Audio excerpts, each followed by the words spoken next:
Hi, magandang umaga sa inyo mga kasawi. Kamusta na po kayong lahat? Naway nasa mabuti kayong kalagayan at mag-iingat kayo palagi mga kasawi. At syempre, isa na naman sa ating mga followers ang ating pagbibigyan ngayong umaga mga kasawi. Madam, normal ba habang natutulog ka ay nilalabasan? Turos, Madam, sana mapansin mo, madam. Ayan, yung Ate Sandra ay isang lalaki. So, ibig sabihin, nagtatanong kung bakit siya nilalabasan kahit siya ay tulog, mga kasawi. So, yan yung ating tatalakayin ito, mga kasawi. At kakaiba ito, mga kasawi. Ngayon lang ulit tayo nakapagbasa ng ganitong usapin or topic na request. Yan. Gusto niyang malaman kung bakit ba siya nilalabasan kahit siya ay tulog, mga kasawi. Yung tinatawag na wet dreams. Ayan mga kasawi, na kahit tayo ay tulog, ay nararamdaman natin ito na nababasa tayo dahil minsan ay nagkakaroon tayo ng pantasya sa isang tao. For example, may idol ka na artista, si Ivana Alawi. Sobrang papantasya mo kay Ivana Alawi hanggang sa eto ay nanaghinip ka na ngayon mga kasawi.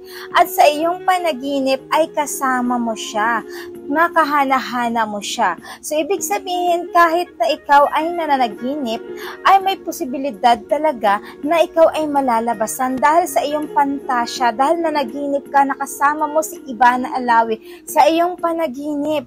Ngayon, habang ikaw ay nakikipagharutan kay Ivana Alawi at hanggang humantong na kayo ay naghanahana, kaya sa iyong panaginip, magugulat ka na lang sa iyong pagising ay bakit ikaw ay nalabasan ng mga kasawi. Yun ang tinatawag na wet dreams mga kasawi, na sa panaginip mo na iyong pantasya ay napapanaginipan mo na, kaya ikaw ay nalalabasan.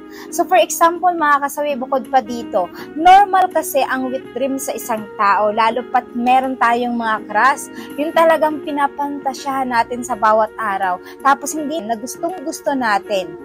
Diba? Kapag may crush tayo, minsan iniisip natin bago tayo matulog, ay, sana someday, yung bang nangangarap ka na makasama mo siya, yung crush mo, hanggang sa magiging kayo, na minsan nangangarap pa ng ganun mga kasawi, kaya ikaw natatawa, nangingiting-ngiti, kahit na ikaw ay bago matulog, hanggang sa nakatulog ka na mga kasawi.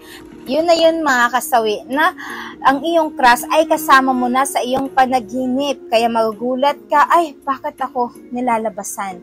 Kahit na wala kang katabi, kahit na ikaw lang mag-isa, magugulat ka, basang-basa na yung panty mo or brief mo, kasi nga dahil sa wet dreams na sinasabi mga kasawi. Yan yun, napaka-normal ito bilang babae at lalaki. Ayan, bakla, tumboy na tayo lahat ay nagkakaroon ng wet dreams mga kasawi, na minsan hindi natin inaasahan ay nangyayari talaga ito dahil feeling mo sa panaginip mo ay nakipaghanahana ka sa mga tao na gustong gusto mo at pinapantasya mo na nga kasawi. Yan lamang po mga kasawi yung aking paliwanag dito sa ating sender na gusto niyang tatalakayin. Pero minsan mga kasawi, sa ating mga kalalakihan at kababayan, pero kung ito ay palagi mong nararamdaman, paulit-ulit yung sinasabi, kung araw-araw mo itong nararamdaman mga kasawi, may mga posibilidad na maaari na hindi naman na ito normal, kasi dahil palagi itong nangyayari sa'yo. Lalo pat, di ba, araw-araw mo itong nararamdaman, pwede ka magpakonsulta sa mga doktor mga kasawi. Pagdating dito, pwede mong sabihin kung ano yung nangyayari sa'yo sa bawat araw, bakit ka nalalabasan.